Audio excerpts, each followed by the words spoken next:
A reading from the book of the prophet Ezekiel. The word of the Lord came to me. Son of man, make known to Jerusalem her abominations. Thus says the Lord God to Jerusalem.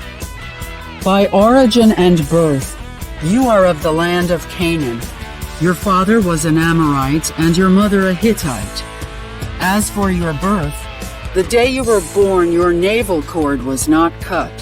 You were neither washed with water nor anointed, nor were you rubbed with salt, nor swathed in swaddling clothes.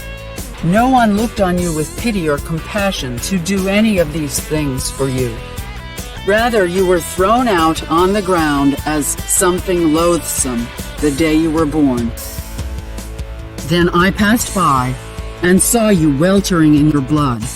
I said to you, live in your blood and grow like a plant in the field.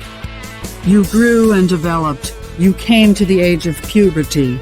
Your breasts were formed. Your hair had grown, but you were still stark naked. Again, I passed by you and saw that you were now old enough for love. So I spread the corner of my cloak over you to cover your nakedness. I swore an oath to you and entered into a covenant with you. You became mine, says the Lord God. Then I bathed you with water, washed away your blood, and anointed you with oil. I clothed you with an embroidered gown, put sandals of fine leather on your feet. I gave you a fine linen sash and silk robes to wear. I adorned you with jewelry.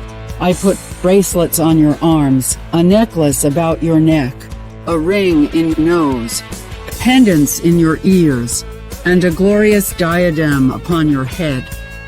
Thus you were adorned with gold and silver. Your garments were of fine linen, silk, and embroidered cloth. Fine flour, honey, and oil were your food. You were exceedingly beautiful, with the dignity of a queen. You were renowned among the nations for your beauty, perfect as it was, because of my splendor which I had bestowed on you, says the Lord God. But you were captivated by your own beauty. You used your renown to make yourself a harlot, and you lavished your harlotry on every passerby, whose own you became. Yet I will remember the covenant I made with you when you were a girl, and I will set up an everlasting covenant with you, that you may remember and be covered with confusion, and that you may be utterly silenced for shame when I pardon you for all you have done, says the Lord God. The word of the Lord. A reading from the Holy Gospel according to Matthew. Some Pharisees approached Jesus and tested him, saying, "Is it lawful for a man to divorce his wife for any cause whatever?"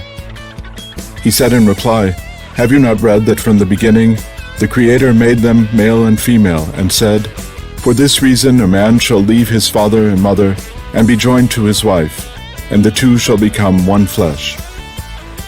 So they are no longer two, but one flesh.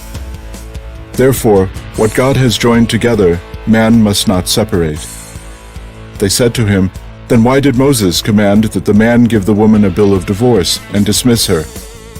He said to them, "Because of the hardness of your hearts, Moses allowed you to divorce your wives.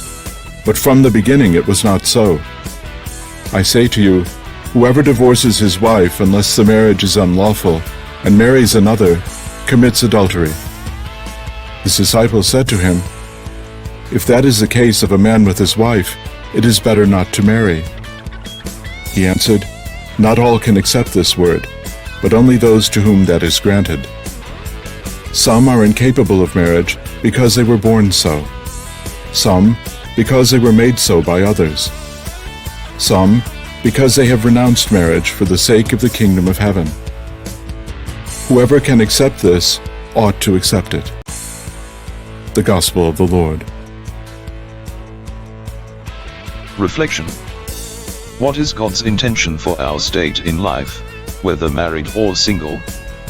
Jesus deals with the issue of divorce by taking his hearers back to the beginning of creation, and to God's plan for the human race. In Genesis chapter 2 verse 23 to 24 we see God's intention, an ideal that two people who marry should become so indissolubly one that they are one flesh. That ideal is found in the unbreakable union of Adam and Eve. They were created for each other and for no one else. They are the pattern and symbol for all who were to come. Jesus explains that Moses permitted divorce as a concession in view of a lost ideal. Jesus sets the high ideal of the married state before those who are willing to accept his commands. Jesus, likewise, sets the high ideal for those who freely renounce marriage for the sake of the kingdom of heaven. Both marriage and celibacy are calls from God to live a consecrated life, that is, to live as married couples or as singles who belong not to themselves but to God. Our lives are not our own, but they belong to God. He gives the grace and power to those who seek to follow his way of holiness in their state of life. Do you seek Christ and his grace in your state of life?